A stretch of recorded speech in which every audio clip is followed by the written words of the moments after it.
Hi everybody, Melanie here and welcome back to my channel. Hope you're having a lovely weekend so far. And today I would like to share with you common communication issues that are very prevalent amongst the clients that I'm working with. If you can relate to having communication issues, I hope that this video can help show you that you're really not alone.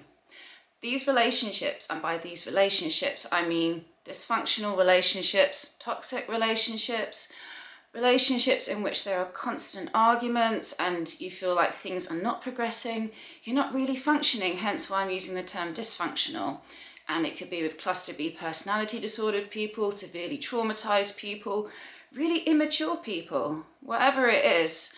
These are common themes that I have found amongst the client stories that you're sharing with me through emails and also in my sessions.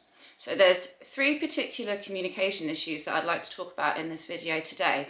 And if you feel like you can resonate, know that you are not alone, because these relationships are very isolating. And it's easy to think that you're the only one dealing with this, and it's really hard to talk about this with other people because other people may not understand, and people have their biases. People really don't know what it's like to date someone who has a cluster B personality disorder unless they've been through it themselves. So if you can relate to whatever I'm talking about in these videos, please don't be shy, do reach out to me. My email address is in the video description, and maybe I can help with my online counselling and coaching services. Okay, so with this video, I'd like to talk about 3 communication issues in particular that seem to be coming up a lot for my clients.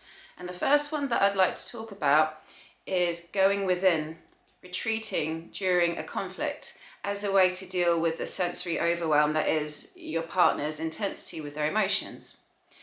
And for some people, this could be traumatizing because perhaps they had a parent or a sibling or someone in their past who would explode and it would terrify them. And as a way to deal with this, they would retreat, go within, go into their own world, literally disappear and find somewhere safe to be. If someone is very emotional and it's really hard to bear, then it is very understandable why one person may want to go within as a way to deal with the overwhelm of someone just being very extra.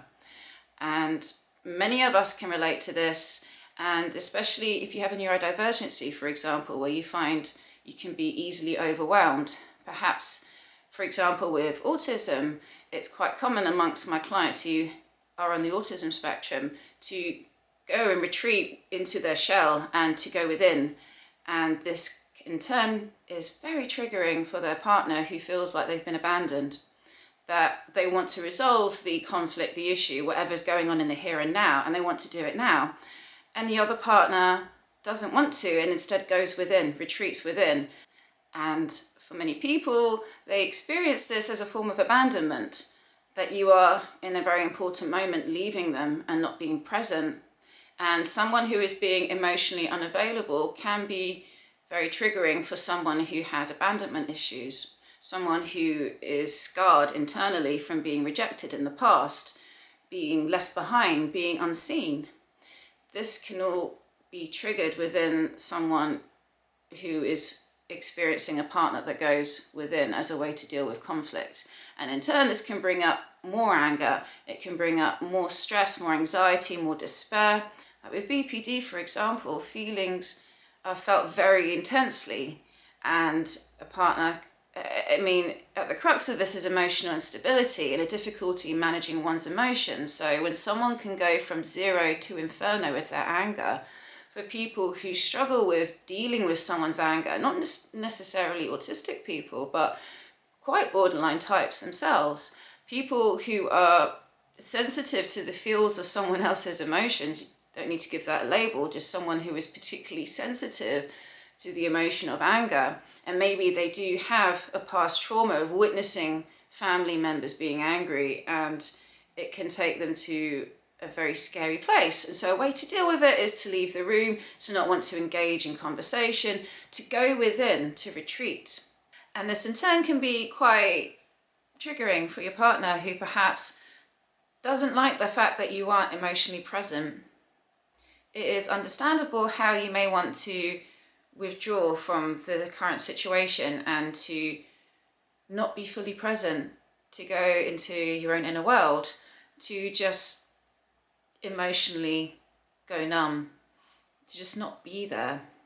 Or maybe to physically leave the room and physically not be there. A lot of people do have this response to challenging, conflicting situations, and in turn it can absolutely be upsetting and could make your partner even angrier or even more upset because they feel like you're not emotionally present or even physically present when they just want to get this resolved. And there's this person, so your borderline partner just wants to be seen, wants to be heard, and they feel like you're not there, like you're slipping away. And this just adds to the anger and perhaps adds to the story that I can't trust people, people abandon me, people neglect me, I'm never heard.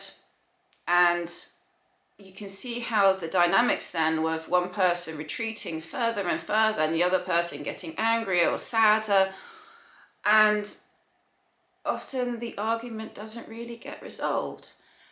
And instead this dynamic just builds up and both people are taking it very personally.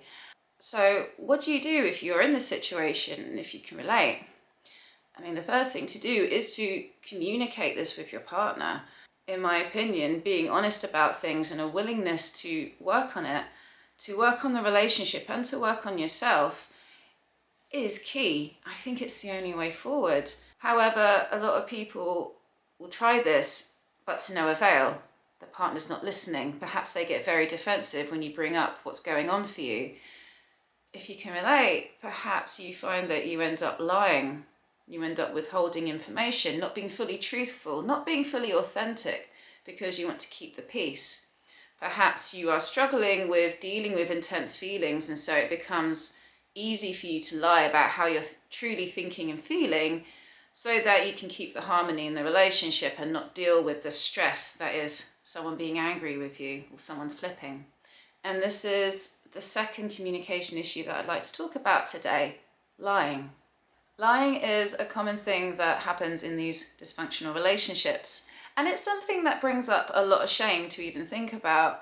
And it's a common thing that my clients are feeling very ashamed and remorseful and feeling guilty about, lying to their loved one in this relationship, lying to their borderline partner who had trust issues from the beginning, and they ended up lying and they got found out, they got caught, and it made things a lot worse and just confirmed to their partner that they can't trust you. And they feel really guilty about this. However, people lie. Think about why we lie. And we've learned to lie since we've been children. We learn to lie to be able to get away with things.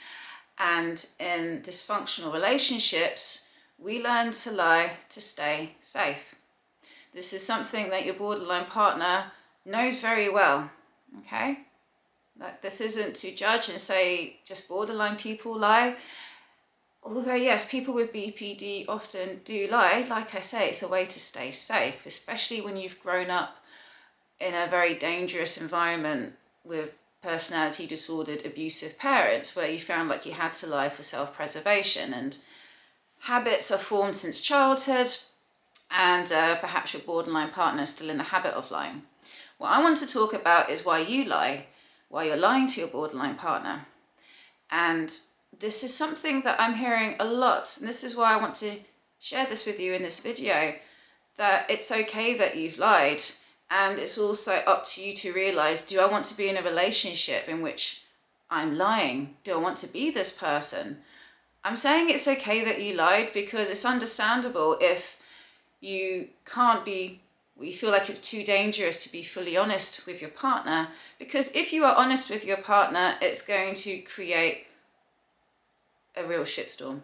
It's going to seriously trigger and upset your partner if you are being fully honest. I'd like to share with you a quote from the film Interstellar, which I think highlights this perfectly. So Matthew McConaughey, he has this robot called Tars who helps him on his spaceship. And he goes, "Hey Tars, what's your honesty parameter?" And Tars replies, 90%. Cooper says 90%, and Tars replies, absolute honesty isn't always the most diplomatic nor the safest form of communication with emotional beings. All right? Truth right there. When someone is an emotionally unstable person and you tell them the truth, what's going to happen? And it is understandable why people would lie, so that they don't have to deal with the consequences of an emotionally unstable person just flipping. And this is also part of how this relationship becomes more and more dysfunctional, because you end up lying to keep the harmony as a way to control your partner by not flipping. Okay, it's a way to manipulate the situation, if I can be so honest. Both people end up lying and manipulating in these dysfunctional relationships. It's understandable why you lie, but is this a good thing? Do you want to be in a relationship in which you need to lie in order to feel safe? And honesty really is the way forward. If you want your partner to be able to trust, you need to give them reason to trust you. And your partner also needs to realize that if they are demanding honesty from you and they aren't providing a safe environment for you to be honest in, then they need to be more understanding. They need to realize that people lie to them because they can't handle them flipping. Because most people can't handle the serious intensity of someone going from zero to inferno with their rage. Or not necessarily rage, but with sadness, despair, anxiety. It's understandable why people lie to avoid that. But then, are you any better than the partner that you're complaining about who is lying? How are you any different? You are still not being honest in order to control the situation. So really, if you are in this situation, if you can relate, being honest is the best way forward. And if you feel like you can't be, is this a relationship that you want to be in? It's not fair on your partner who has trust issues for you to betray their trust when you could have just been honest in the first place. And a lot of people who I'm working with realize that perhaps I should have just been honest in the first place, but there was that fear that I would lose my partner if I had been fully honest. When fear is motivating you to act in a certain way in a relationship, it's not going to become a healthy relationship if you are being motivated by fear, in my opinion. Because when we're in a fearful place, we aren't really engaging the prefrontal cortex. Instead, we are living in fight or flight. We're running on adrenaline and cortisol. We aren't often able to break out of habits. Instead, we slip into habits to keep us safe for self-preservation, and often this does include lying. So the way forward is for both people to be honest with each other and to be willing to be okay with feeling ashamed about lying. And it's the only way that you can build trust, is it not? But if you feel like too much has happened and the trust is gone now, can you actually resuscitate this relationship? Is it possible for this relationship to be resurrected? And if it's not, perhaps it's making peace with this. And if you are struggling with this, do get in contact with me. I can help with this with my counselling sessions. Okay, so the last communication issue that I'd like to talk about is interruption. This happens quite a lot, which is why I'm talking about this in this video. When you interrupt your partner and your partner gets really pissed off with it, because let's face it, it's annoying when someone interrupts you. However, it is actually quite common to interrupt your partner when you're in these relationships, even if you don't normally interrupt. We all do, come on. If we are in a conversation with someone and we're excited and we just want to interrupt because of the excitement, okay? Perhaps some people, like with ADHD, for example, they just have all this surplus energy. It's natural for them to want to interrupt. Sometimes people interrupt because they don't want to hear you talk and they want to take control over the situation and want people to give them attention. There's lots of reasons why we interrupt, but the reasons I want to talk about in this relationship are from your point of view when you are being why you are interrupting. And this is something that a few of my clients are feeling bad about. And so I'm making this video because you're not alone if you can relate to this. If normally you aren't the type to interrupt, but you are in this relationship and it's really upsetting your partner, it's become this thing and you're feeling bad about it. Why do we interrupt our borderline partners? Perhaps it's because you are not wanting to be attacked and it's a form of self-defense. You want to stand up for yourself because you feel like you are being verbally attacked, maybe even physically attacked in the moment, I don't know. Makes sense that you'd want to interrupt. Another reason why you may be interrupting when you don't normally is because you're being misjudged, and it's very upsetting when someone has got the wrong idea about you. And if your partner is going off on one and it's escalating and you want to interrupt to say, hey, wait a second, you've got the wrong idea. And so you interrupt so that you can not let your partner go with where they're going with like the wrong idea. But for your partner, who perhaps is upset or angry for you to interrupt like that, can be even more upsetting because they just want to be heard, they're trying to speak their piece to you and you're interrupting, and it just makes them even angrier. And the intensity of the anger or of the sadness or whatever they're feeling is very distracting, and then that just makes them perhaps even angrier or even more upset because you've interrupted their flow.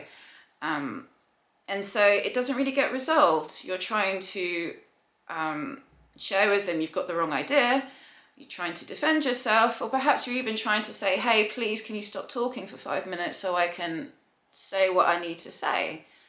So I'm going to leave it there and share with me your thoughts, whether you like this video, whether there's things that you want to share.